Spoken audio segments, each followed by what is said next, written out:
Je suis bien placé si je roule à 80 km à l'heure. Oui. Réponse A. Non. Réponse B. 110 km à l'heure. Oui. Réponse C. Non. Réponse D.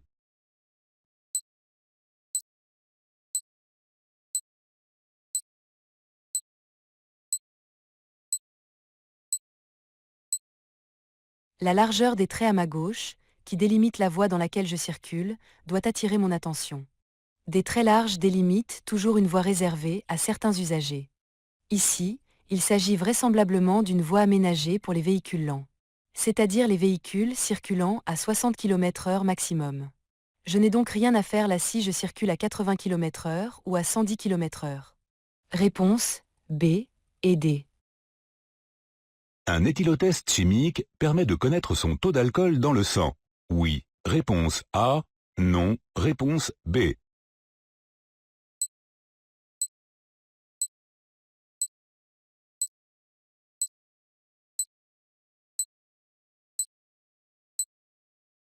Two.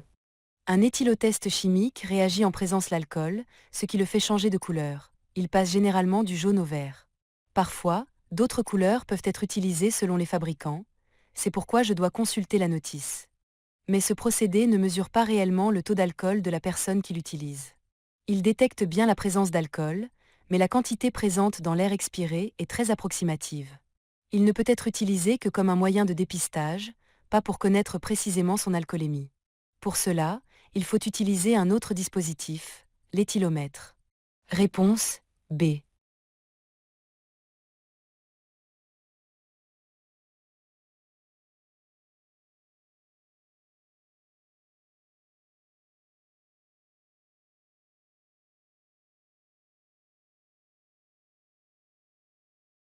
Pour gagner du temps, j'essaie de revenir dans la voie de droite. Oui. Réponse A. Non. Réponse B.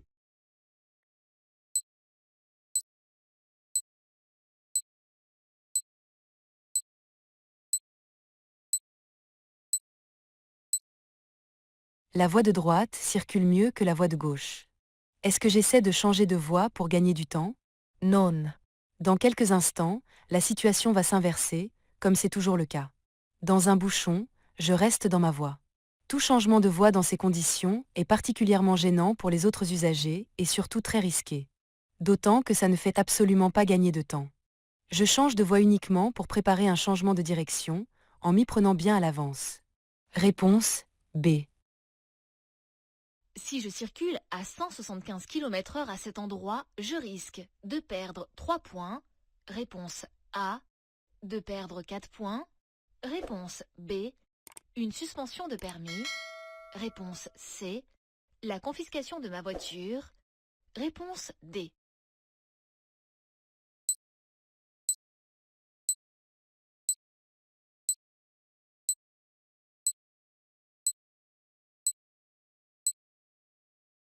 Pour un excès de vitesse allant de 1 à 19 km/h, je perds un point. 2 points pour un excès de vitesse de 20 à 30 km/h, 3 points de 30 à 40 km/h, 4 points de 40 à 50 km/h et 6 points au-delà.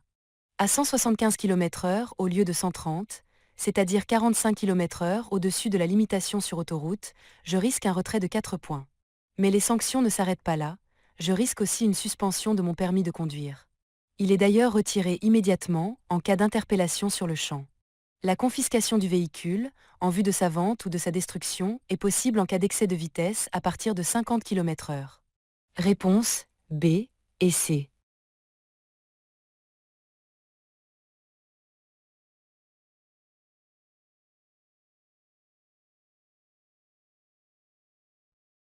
La chaussée est à sens unique. Réponse A. Le marquage au sol m'autorise à dépasser la voiture blanche. Réponse B. Je peux dépasser immédiatement. Réponse C. J'attends pour dépasser. Réponse D.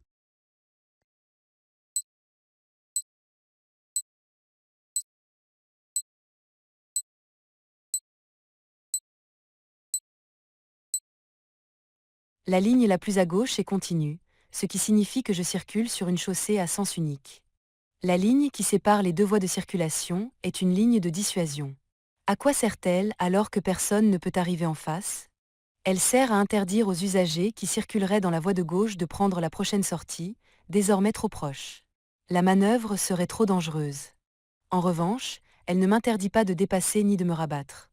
Mais une voiture me dépasse. Elle est juste à côté, raison pour laquelle je ne la vois plus dans mes rétroviseurs. J'attends qu'elle soit devant moi pour entamer le dépassement. Réponse A, B et D.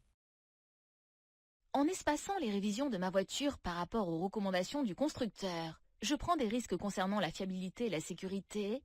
Réponse A. Je réalise de réelles économies. Réponse B. J'augmente le risque de contre-visite lors du contrôle technique. Réponse C. Ma voiture perdra de la valeur lors de sa revente. Réponse D.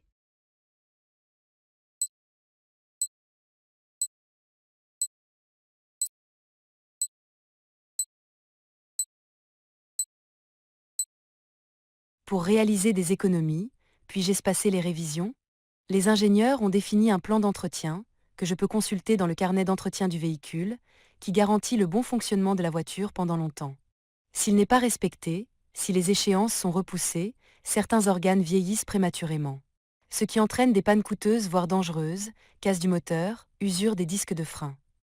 D'autre part, un véhicule mal entretenu sera refusé lors du contrôle technique, pollution excessive, pneus, suspension ou frein défectueux, et devra être remis en état. Ces problèmes figureront dans l'historique du véhicule, ce qui sera certainement un frein lors de sa revente. Un véhicule mal entretenu est un véhicule qui finit par coûter très cher. Réponse A, C et D. L'éblouissement allonge le temps de réaction. Oui. Réponse A. Non. Réponse B.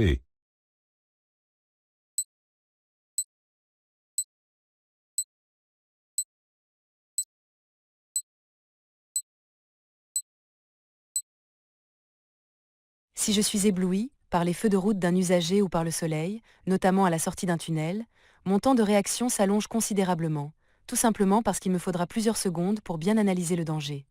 Alors si je suis ébloui, ou que je sais que cela risque d'arriver, je commence par réduire mon allure. Réponse A. Je travaille à 30 km de chez moi. Si j'utilise ma voiture chaque jour pour m'y rendre, cela me coûte environ 1 000 € par an. Réponse A. 2 000 € par an. Réponse B.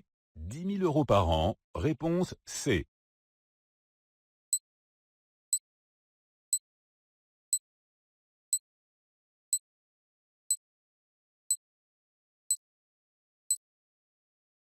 Si je travaille à 30 km de chez moi et que je m'y rends chaque jour, cela représente 60 km aller-retour.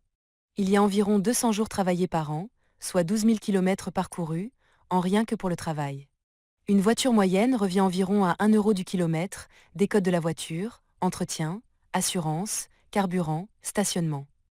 On arrive effectivement à un résultat proche ou qui dépasse 10 000 € par an. Le covoiturage permettrait de réduire ce coût. Réponse C.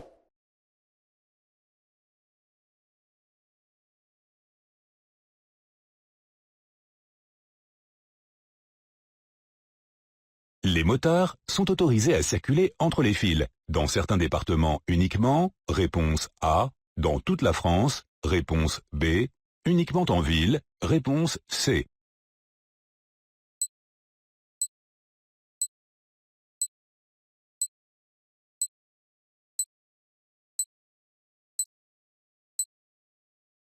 Les deux roues motorisées sont autorisées à circuler entre les deux fils les plus à gauche lorsque la circulation est dense et ralentie. Elles s'appliquent uniquement sur les chaussées à sens unique, si la limitation de vitesse est de 70 km/h ou plus. Donc pas uniquement en ville. Cette pratique est autorisée partout sur le territoire depuis janvier 2025. Réponse B.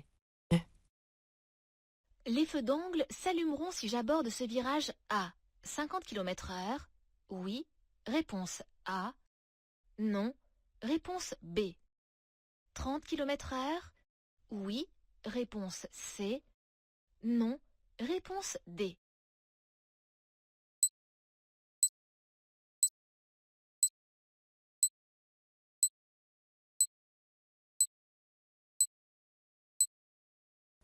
Les feux d'angle sont situés à l'avant de la voiture. C'est l'action sur le volant ou l'allumage des clignotants qui les active.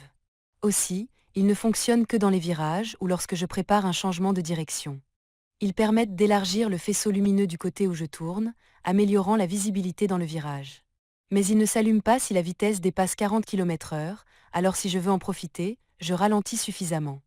Réponse B et C. Pour réagir plus rapidement, je regarde principalement la zone 1, réponse A, la zone 2, réponse B, la zone 3, réponse C.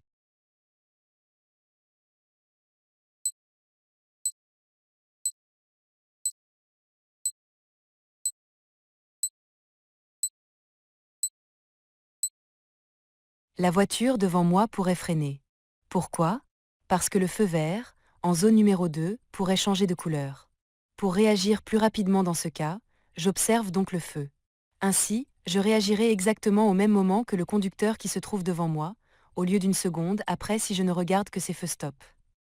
Réponse B. À l'autre bout du pont, les usagers arrivant en sens inverse rencontrent le panneau. Numéro 1, réponse A. Numéro 2, réponse B. Numéro 3, réponse C. Numéro 4, réponse D.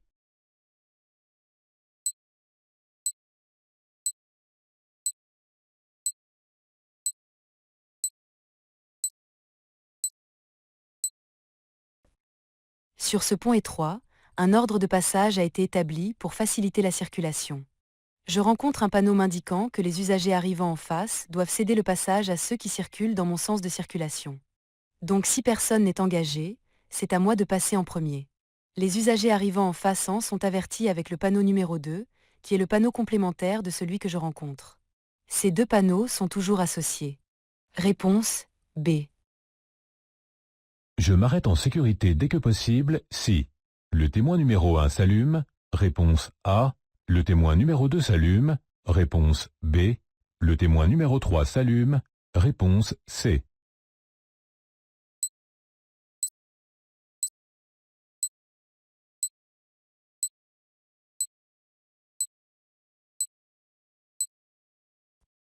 Un voyant rouge allumé au tableau de bord indique un danger nécessitant un arrêt au plus vite, mais en sécurité. Seul le voyant numéro 3 est rouge, et il indique effectivement un problème grave. Le niveau de liquide de frein est bas. Comme le moteur n'en consomme pas, c'est qu'il y a une fuite. Or, c'est ce liquide qui transmet la pression à exercer sur les freins. Il a le même rôle que les deux câbles de frein sur un vélo. Autrement dit, je vais rapidement ne plus avoir de frein. Ou je n'en ai déjà plus. Je dois donc m'arrêter au plus tôt. Les deux autres voyants indiquent aussi des problèmes de frein. Le voyant numéro 1 indique que les plaquettes sont usées, il faut les remplacer assez rapidement, mais le freinage n'est pas encore affecté. Et le voyant numéro 2 indique une défaillance de la point B.S, ce qui n'a pas de conséquences graves tant que je ne bloque pas mes roues. Je devrais là encore faire réparer, mais ce n'est pas vital à court terme. Réponse C. Je circule actuellement en feu de position, réponse A, croisement, réponse B. Ces feux sont adaptés pour bien voir, réponse C, être bien vu, réponse D.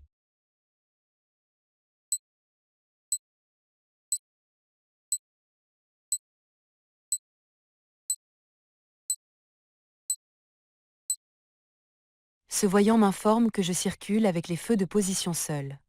Dans ces conditions, même s'il ne fait pas nuit noire, ma voiture est peu visible des usagers qui me précèdent. Leur faible puissance est insuffisante. En allumant les feux de croisement, je serai plus visible, et peut-être même qu'ils me permettraient de mieux voir. Notamment les marquages au sol et les panneaux, qui sont réfléchissants. Pour circuler, les feux de position sont insuffisants, même s'ils sont tolérés en ville bien éclairée. Réponse A. Un triangle de présignalisation peut être utilisé pour signaler un véhicule en panne, réponse A, pour protéger les lieux en cas d'accident, réponse B, pour éviter un suraccident, réponse C, pour annoncer des travaux, réponse D.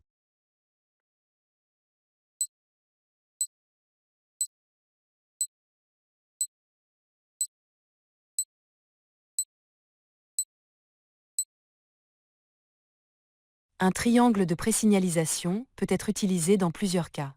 Pour signaler un véhicule immobilisé sur la chaussée ou sur l'accotement bien sûr, véhicule motorisé ou remorque, pour baliser un accident en attendant l'arrivée des secours, pour éviter un suraccident. Un accident provoqué par un autre accident, mais jamais pour annoncer des travaux. Dans ce cas, les ouvriers ont des panneaux spécifiques à disposition. Donc si je vois ce panneau, je dois m'attendre à trouver un véhicule arrêté, et peut-être des personnes à proximité. Réponse A, B et C. Si ma voiture est électrique, je peux utiliser cet emplacement. Le temps de recharger sa batterie? Oui. Réponse A. Non. Réponse B. Sans recharger sa batterie? Oui. Réponse C. Non. Réponse D.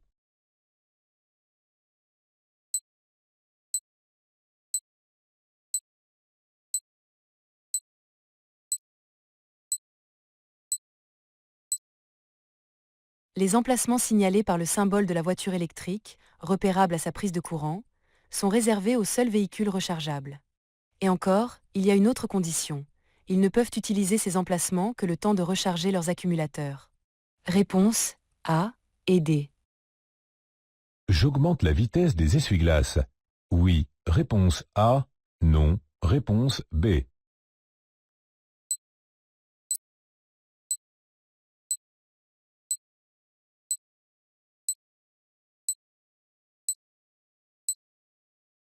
Il pleut, et je m'apprête à dépasser deux véhicules, dont un qui est volumineux. Ce dernier déplace donc beaucoup d'air et soulève beaucoup d'eau. Je dois m'attendre à une augmentation de la quantité d'eau sur mon pare-brise, ce qui va gêner ma visibilité. Aussi, j'accélère immédiatement la vitesse des essuie-glaces. Réponse A. Je n'ai pas rencontré de panneau de limitation de vitesse. Je continue à 110 km/h. Oui. Réponse A. Non. Réponse B.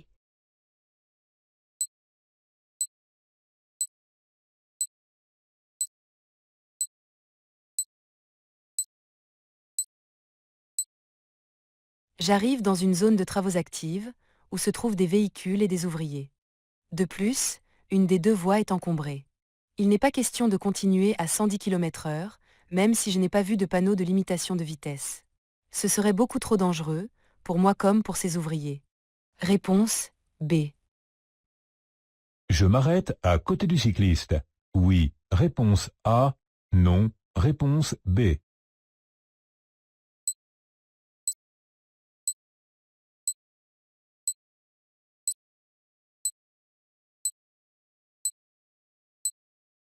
Ce cycliste est arrêté dans un sas. Lorsque le feu est rouge, cet endroit leur est réservé. Il leur permet notamment de bien se placer pour tourner à gauche, ce qui semble être l'intention de ce cycliste. Je dois donc m'arrêter avant ce sas, au niveau de la première ligne qui traverse la route, et non à côté de lui. Réponse B. Suivre la voiture qui dépasse est autorisé? Réponse A. Dangereux? Réponse B. Interdit? Réponse C.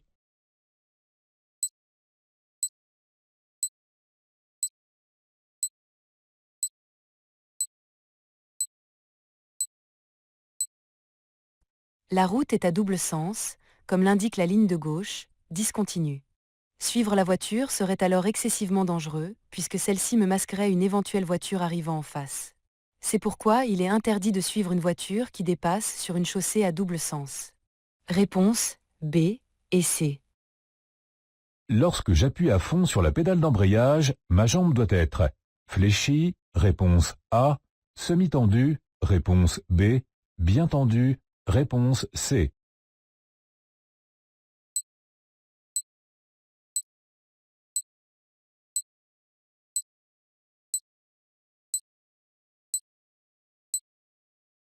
Je sais que mon siège est bien positionné en appuyant à fond sur l'embrayage, que je débraie.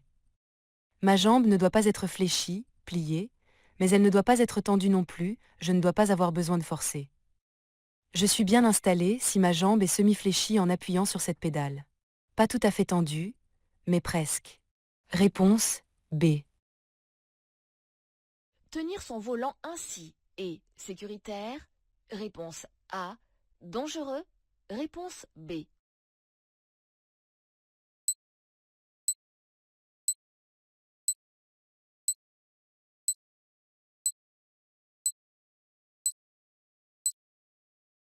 Même en ligne droite, je reste prête à toute éventualité. En tenant le volant ainsi, je n'aurai ni l'amplitude ni la précision nécessaires si je dois faire une manœuvre d'évitement, tourner le volant pour éviter un danger. En ligne droite, les deux mains doivent se trouver en haut du volant. Opposées, en position dite 9h15, en référence à la position des aiguilles d'une montre, ou 10h10, un peu plus haute que la position précédente. Réponse B. Je suis encore à 70 km à l'heure. Je laisse ma voiture ralentir. Réponse A. J'utilise mes freins. Réponse B.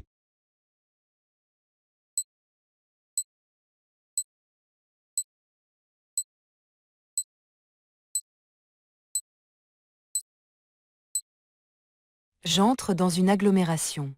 Celle-ci commence au panneau Murat. La limitation de vitesse à 50 km/h s'applique donc immédiatement. Si je suis toujours à 70 km/h, c'est beaucoup trop. En effet, à cette vitesse, la distance de freinage est 2 fois plus longue qu'à 50 km/h. Je dois donc utiliser mes freins. Pas question de laisser ma voiture ralentir, surtout que cela risque de prendre du temps, la route est en descente. Réponse B. J'effectue l'appairage du téléphone en Bluetooth de ma voiture. En conduisant, réponse A, à l'arrêt dans un bouchon. Réponse B, à l'arrêt à un feu rouge. Réponse C, lorsque je suis stationné. Réponse D.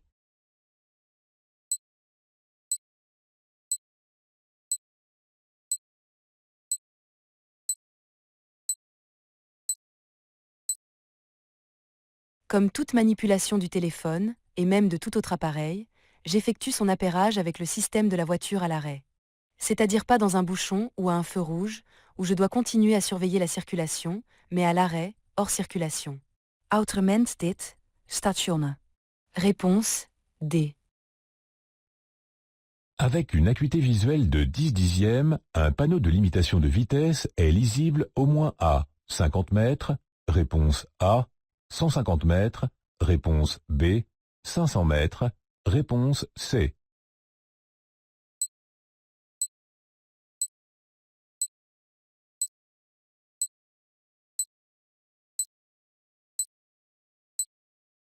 Si j'ai une bonne vue, 10/(dm, je dois pouvoir lire les panneaux de loin.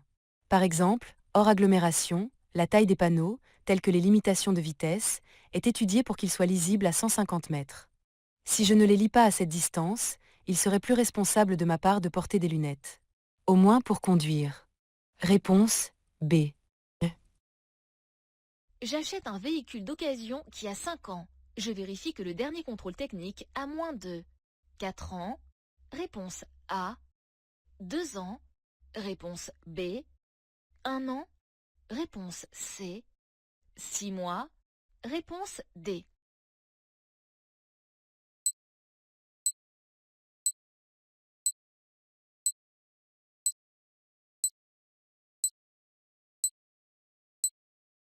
« 4 ans après sa mise en circulation, une voiture doit subir son premier contrôle technique.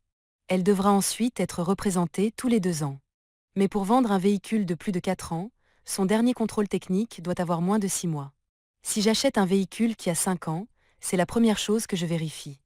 Réponse D. Ce car va devoir serrer. Sur sa droite, réponse A. Sur sa gauche, réponse B.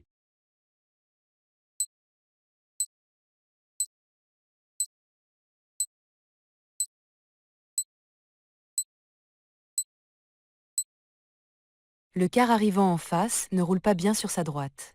Il devrait pouvoir serrer davantage à droite. Mais le fera-t-il? Rien n'est moins sûr, au contraire.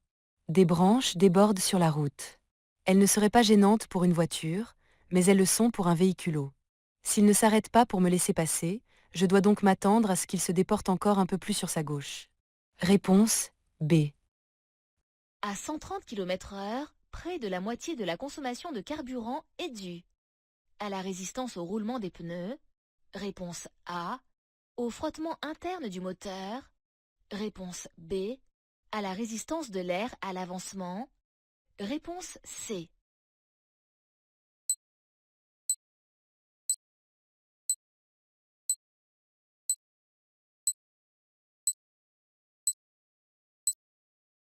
À 50 km/h, la résistance de l'air joue un rôle négligeable sur la consommation de carburant. Mais plus on va vite, plus la part de cette résistance devient importante. À 130 km/h, la résistance de l'air est responsable de près de la moitié de la consommation. Et il n'est pas possible d'y échapper. Alors si je veux faire des économies de carburant, je n'ai pas le choix, je dois rouler moins vite. En roulant à 110 km/h, voire 120, l'économie est déjà sensible. Réponse C. Le conducteur de la voiture blanche me voit probablement arriver. Réponse A. Ne me voit probablement pas arriver. Réponse B.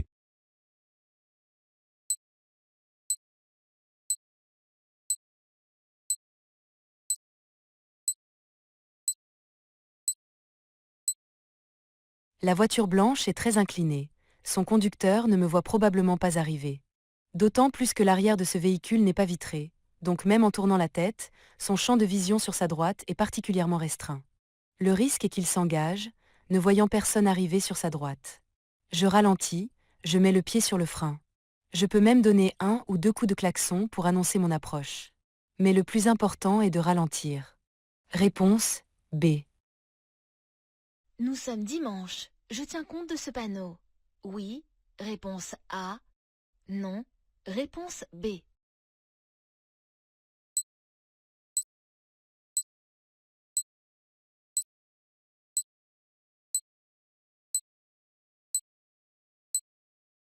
Le panneau annonce une zone de travaux. Même si le dimanche, il est assez peu probable de trouver des ouvriers, mais ce n'est pas impossible, notamment si les travaux ont un caractère urgent, je tiens compte de ce panneau. Je pourrais rencontrer un obstacle, un rétrécissement de la chaussée, ou encore de la boue ou des gravillons. Hiera lentis. Réponse A. Quelles sont les positions qui nuisent à la bonne maîtrise de la voiture? Laisser une main sur le levier de vitesse? Oui. Réponse A. Non. Réponse B. Poser le coude sur la portière? Oui. Réponse C. Non. Réponse D.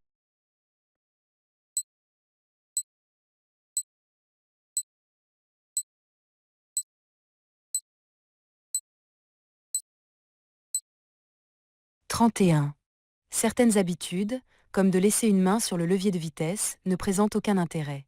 Il n'y a jamais besoin d'être « prêt » à changer de vitesse en urgence.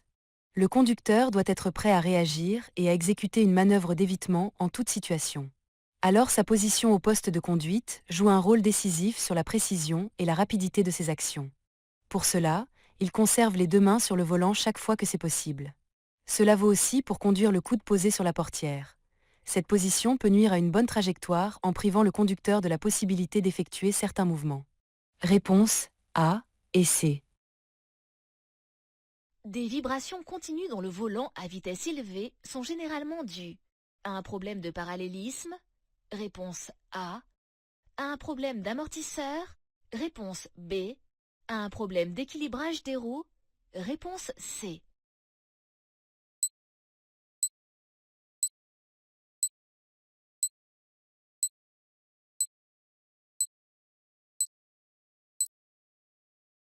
Si je ressens une vibration continue dans le volant à vitesse élevée, plus de 100 km/h, et que celle-ci disparaît lorsque j'accélère ou que je ralentis, c'est que j'ai un problème d'équilibrage des roues avant.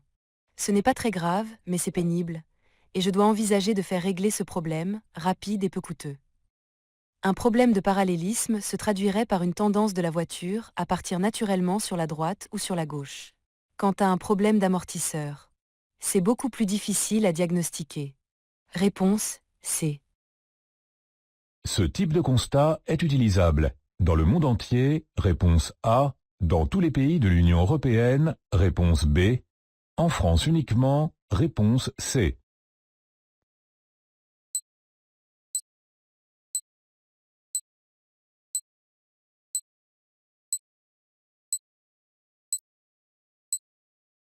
Même si sa couverture est rédigée en français, les constats utilisés dans tous les pays européens sont les mêmes.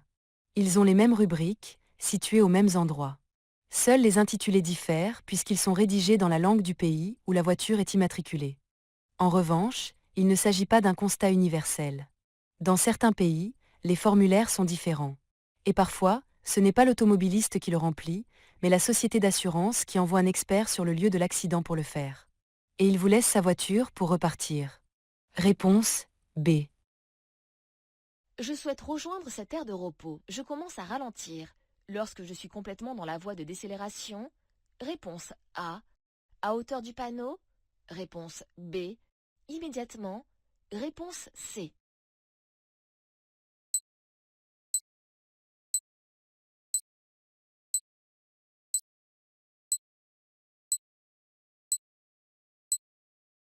Pour rejoindre cette aire de repos, je vais utiliser une voie de décélération. Le rôle de cette voie est de limiter le ralentissement sur la chaussée principale, afin de ne pas gêner les usagers qui poursuivent leur route. Mais attention, faire la totalité du ralentissement et du freinage dans la voie de décélération peut s'avérer dangereux. Ici, j'ai 2 bonnes raisons de commencer le ralentissement dès maintenant. Je ne suis pas suivi de près, donc je ne gênerai pas, et il y a un panneau qui limite la vitesse à 90 km/h dès l'entrée de la voie de décélération. Or elle s'applique au niveau du panneau. Réponse C. Je klaxonne. Réponse A. Je freine. Réponse B.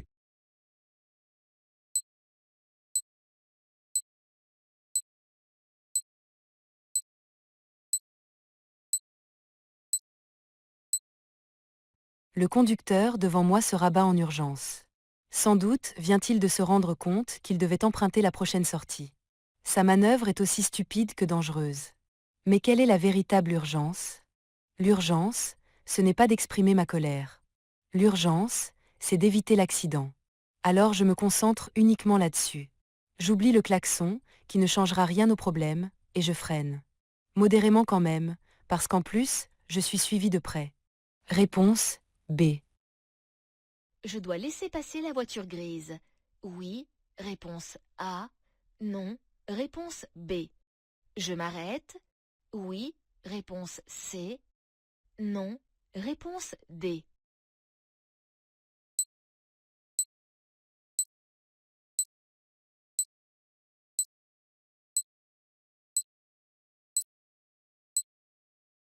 Le panneau à fond bleu m'informe que les véhicules arrivant en face devraient me laisser passer à ce passage rétréci. Le fait que la voiture grise et le clignotant qui fonctionne ne change rien. Un clignotant est une indication et ne donne aucune priorité. Mais je dois m'arrêter. En effet, sur la gauche, un piéton semble sur le point de traverser.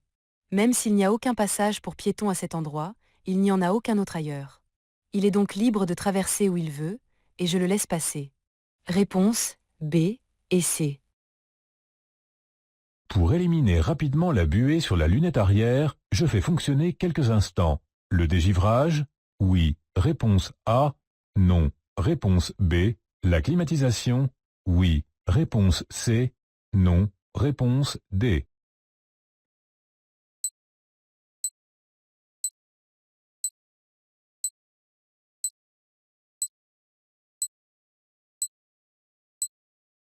Le dégivrage chauffe les fils résistifs qui parcourent la vitre arrière.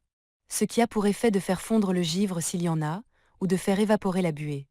Mais je peux aussi utiliser la climatisation pour faire disparaître la buée, et pas seulement sur la vitre arrière. En effet, en refroidissant l'air, la climatisation a pour effet de l'assécher, ce qui règle le problème de buée très rapidement. Mais attention, ces 2 accessoires consomment beaucoup d'énergie, ce qui fait grimper la consommation de carburant. Je les éteins dès qu'ils ne sont plus nécessaires. Réponse A et C. Je tiens compte de ce panneau. Si la température affichée est de plus 2 degrés, oui, réponse A. Non, réponse B. S'il n'a pas plu depuis des jours, oui, réponse C. Non, réponse D.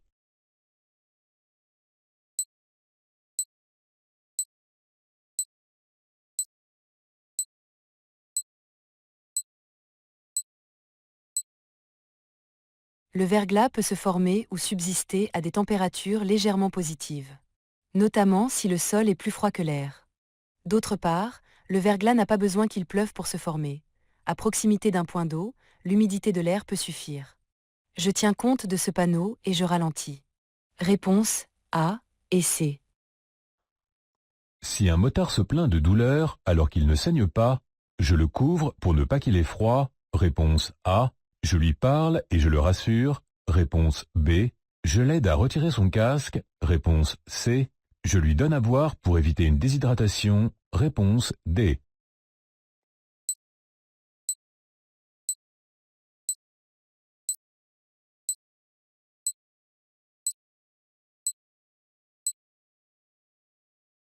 Même si je ne suis pas secouriste, il y a des actions simples que je peux faire face à une victime. La couvrir, en état de choc, un blessé a toujours froid, lui parler pour la rassurer, lui dire que les secours arrivent par exemple. Mais il y a aussi des choses à ne pas faire, comme par exemple, aider un motard à retirer son casque, ce qui pourrait lui être fatal en cas de fracture du crâne ou du cou, lui donner à boire ou à manger, il y a des gros risques qu'il s'étouffe, ou encore le déplacer, sauf si c'est strictement nécessaire. Réponse A et B. À cet endroit, le dépassement est interdit. Réponse A. Déconseillé. Réponse B. Risqué. Réponse C.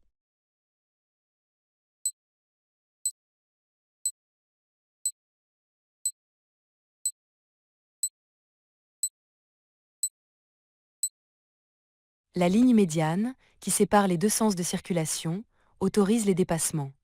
Des flèches de rabattement sont visibles, mais elles concernent les usagers arrivant dans l'autre sens.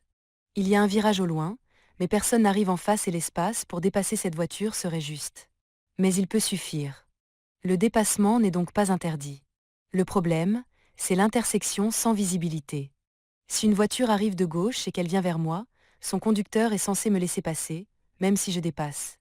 Mais aura-t-il le réflexe de regarder sur sa droite assez tôt? Ce n'est pas sûr. Voilà donc pourquoi un dépassement ici serait particulièrement risqué, donc fortement déconseillé. Réponse B et C.